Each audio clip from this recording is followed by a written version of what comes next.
Hello, and welcome to another thing that I'm gonna actually edit so that maybe my editing software won't crash when I try to view a video, but here we go. This is your little guide through Vitality 2. Now, what is Vitality in general?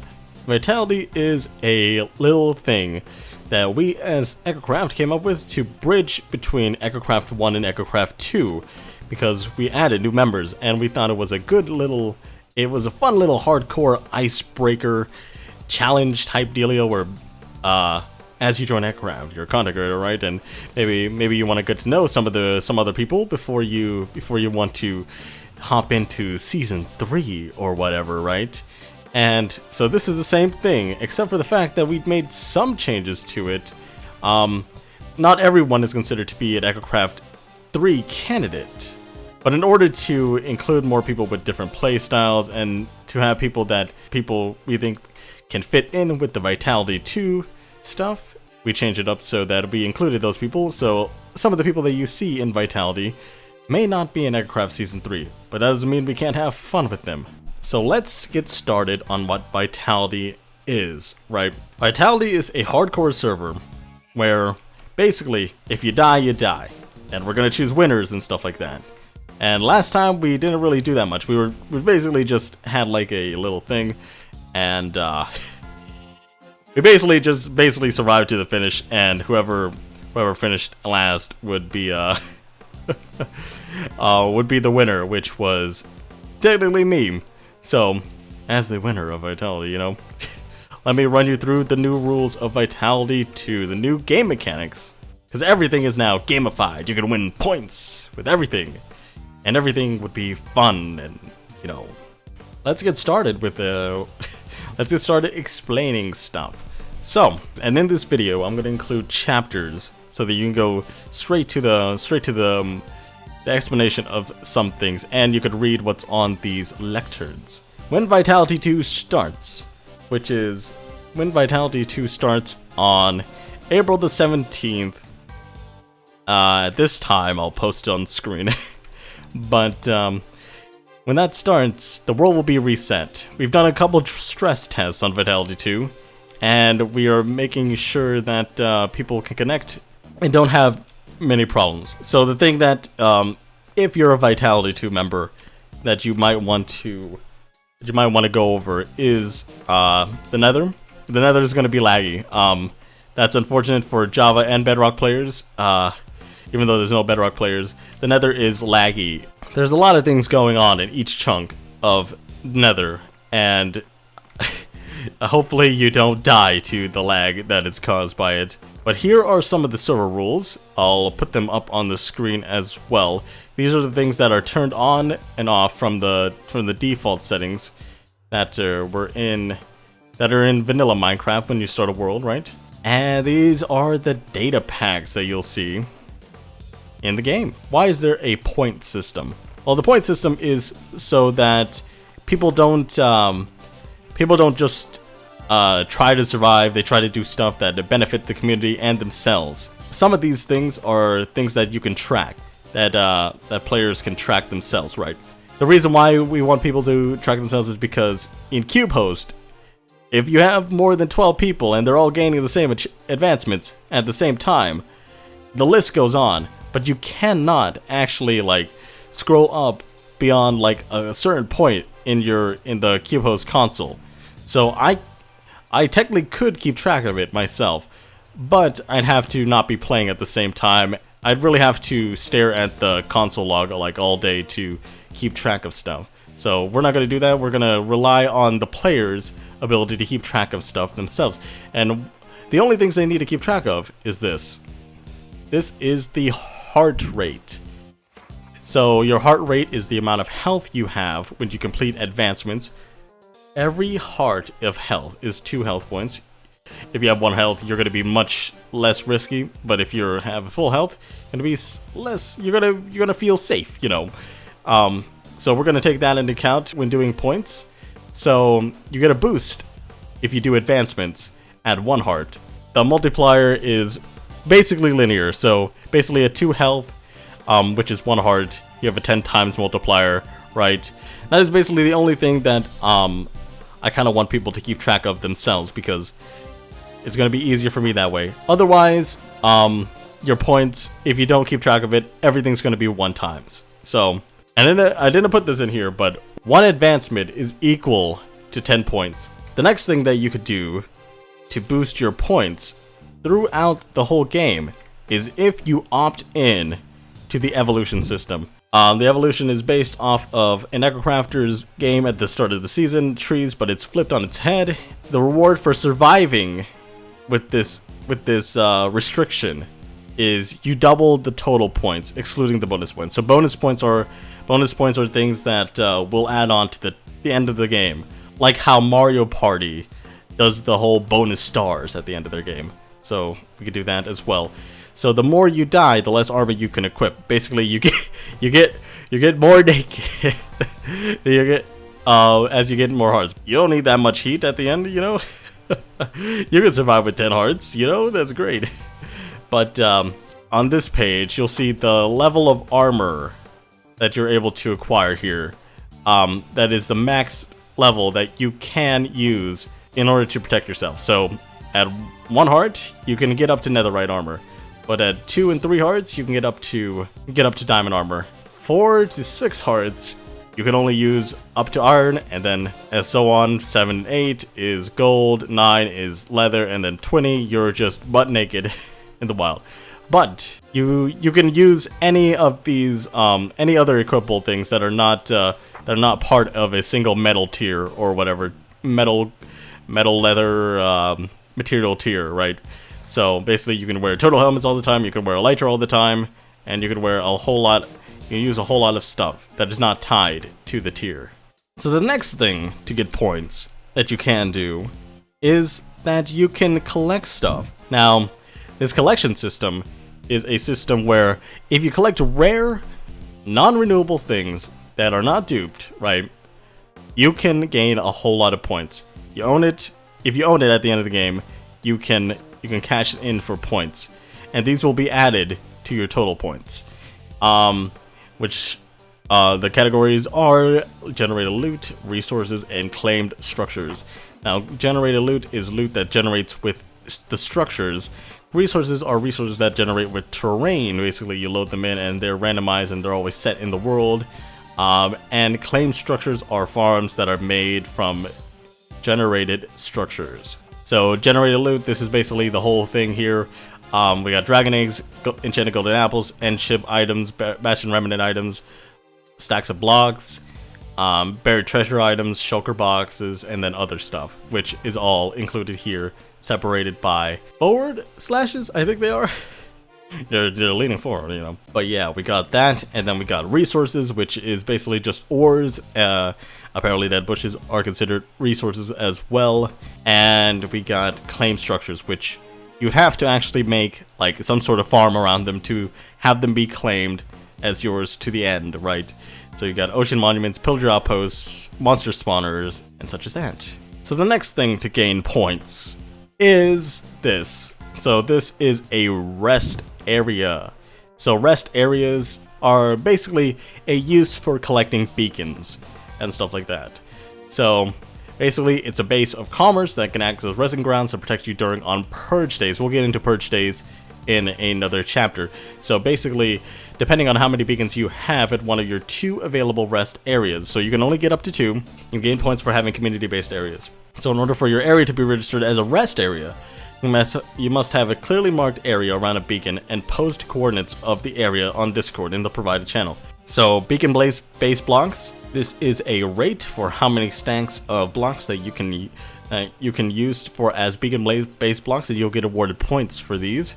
We'll basically have to dismantle your beacon at the end of the season for the rest area to be counted for points there. So basically, stack netherite blocks. I feel like actually I'm gonna have to exponentialize this, because there's actually very time consuming and stupid amount to get. So this is going to be, I think this rate is going to change. But we got beacon beam levels, so we got level 2 and level 1. You get 50 points for regeneration, 50 to 25 for level 2 to level 1 resistance, strength, 40-20, and others are 20-10. And you have the barter boxes, which are made for bonus points, which means basically as a base of commerce, you're able to sell things, and maybe you'll let other people set up their own boxes at your rest areas. But only you can get points for people that that sell things at your place, because people want to go there. People want to. It's like if you go to Dallas, right? And you buy stuff there, you're not gonna say that the person who the city that was responsible for all the commerce in Dallas is Chicago or something like that. So we got that, barter boxes, and for decor is for decorating your rest area to look nice and inviting for others to rest at. So basically, if you make it look nice and you make it pretty habitable, pretty comfortable, you get some points. And these are also bonus points. But we'll have for some bonus points, we're gonna have judges take over and see what people would rate things based on certain point criterias. Now you might not know what are Purge Days that were mentioned here, right? What are Purge Days? And Purge Days are something we're gonna go over after this hunt system. So this is another system that I implemented. That is basically it rewards you points for PvP battles. Here we go. PvP will be turned off during non-Purge Days. So basically, Purge Days are PvP days, but you can still earn points for trap kills during those days. And in combat, the group with the least combatants is labeled M, and the group with the most combatants is labeled N. The group with more people is able to deal more damage per second, because like more people will be able to use the same stuff and stuff like that. So basically, it basically weighs your points with the number of combatants and the groups involved. So we got trap kills, which means that 100 points are awarded to the trap makers if someone is killed by a trap without the trapper being directly involved in their trap going off. So basically, it cannot really end with the trapper basically killing them directly. So that is how the trap kills work. But if the trapper is part of the larger group, if one from the smaller group dies, they get a smaller rate of 100 points, times 100 points. If the trapper is part of the larger group and one of the trappers dies from the trap, then the lesser group gets points for it, because of course you could flip this trap onto other people and we award points for that.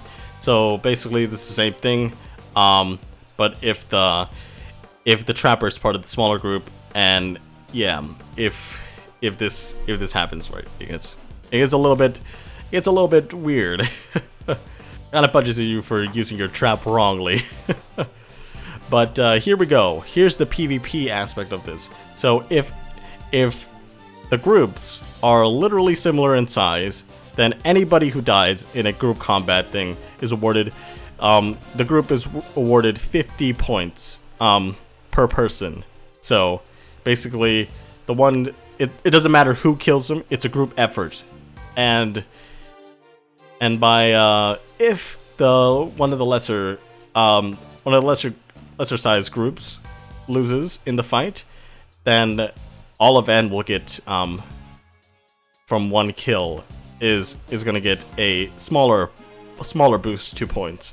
If one dies from the larger group, the smaller group gets a higher boost point, because they have the larger group has the advantage in numbers. This is a clause where if there's more than 2 parties, we can add them up into the larger group if 2 parties target one party at the same time in an alliance or some sort.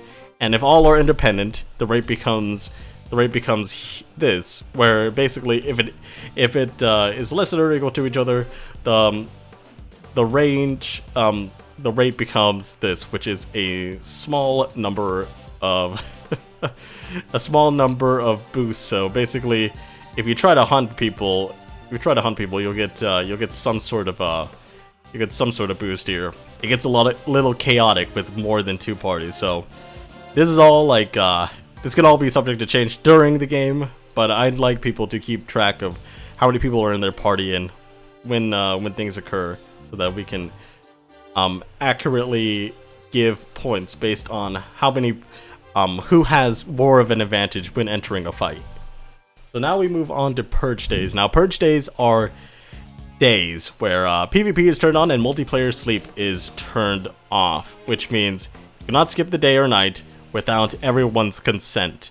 And this is...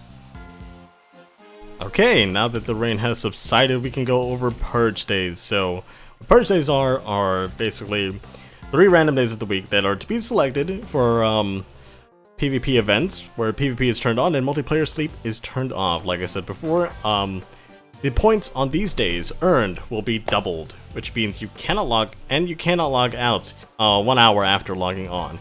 You cannot combat log even if your 1 hour login time has passed, which means if you're being chased by someone, you cannot just log out just because your 1 hour time has passed. You cannot escape combat. So basically, you have to engage in combat whenever you are threatened or whatever. So Purge Days allow you to get double the points. Basically, the only thing that Purge Days don't affect are statistics, because statistics are to be taken at the end of the game, and there's really no point in doing any calculations at that point. So here's the last thing that we're going to talk about, and it is just the point system in general. Now, the point system contributes to total points, and then if you saw any pages having bonus points at the bottom, you would just pause there. So bonus points are judged and awarded by server members at the end of the game to get points numbers based on certain point criteria. Statistical points unaffected by boosts, and besides the boost, by completing the evolution system challenge. So basically, completing evolution will double every point system before the bonus points are added. So basically that. And by statistics, we have entities killed, blocks mined, and distance traveled. So basically 10 mobs is 1 point, 1 boss mob is 25 points, 100 blocks is 1 point, and 1 kilometer equals 1 point, which basically means for the end of the game, you just have to take a screenshot of your statistics and stuff like that. All of your statistics, and it'll be all added up, and you'll get the points based on that. Doesn't matter what kind of method you use to get points, it's just they'll be worth as much as this, because you could travel and mine a whole lot of blocks in the lifespan of Vitality 2. Now, fun and functional builds are builds that contribute to the community or yourself based on looks, purpose, usefulness, and creativity. This means farms, towns, whatever, mini games, secret bases in general. We'll look at everyone and we'll award points based on how fun and functional they are. And we have the bonus points for champions, which means they have created the most positive difference in certain point criteria, which means basically any statistic that is considered like great, right? Like it's not like a shame statistic, can be awarded points based on how much those statistics matter at some points. So basically, like, whoever has the least amount of deaths at the end is probably going to be a champion in that. And we can choose more than one champion for each criteria if we're equal in those statistics and stuff like that. So basically, that's how those will work out. But yeah, that's basically it for Vitality 2. The whole rundown. We changed some stuff up so that people can be rewarded for everything they do, so that they don't feel like anything they do is not worth anything, or people that have such limited time can actually focus on stuff without having to worry about it not counting for points or whatever. So basically, all I gotta say is for this, have fun, you know? It's Vitality 2. We'll meet some of the Vitality 2 members on Ecocraft Season 3, which will occur in a couple months, maybe. So Vitality 2 is gonna last quite a while, and this allows people on the server to content create, live stream, make videos, make shorts or whatever, and have some fun living in a hardcore style world. This is definitely going to be a long video, but hopefully I'll have chapters and some visuals lined up, and you can just watch through whichever one you need in order to get yourself up to date with the whole Vitality scheme. So have a good day, good night, good life, and I hope to see you on the battlefield. Bye.